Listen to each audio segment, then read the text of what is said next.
ए बाउ ए मास्टर बाउ भाइ के हो म यता छु के भयो यो याउ होइन के भयो छिटो आइस् त आज आए आज रिजल्ट थियो ए रिजल्ट थियो 10 को त्यही भएर के पास भइ कहाँ हुनु फेल भयो कतिवटा विषयमा जतिवटा विषय थियो त्यतिवटा लाग्यो ए सबै विषयमा पो लाग्यो केही छैन अर्को वर्ष दिने ट्राई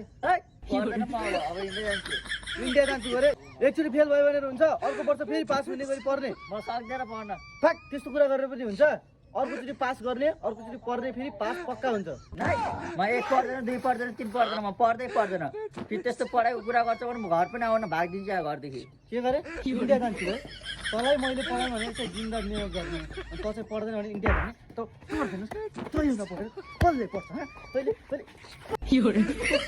पढ्दैन म पढ्दै पढ्दैन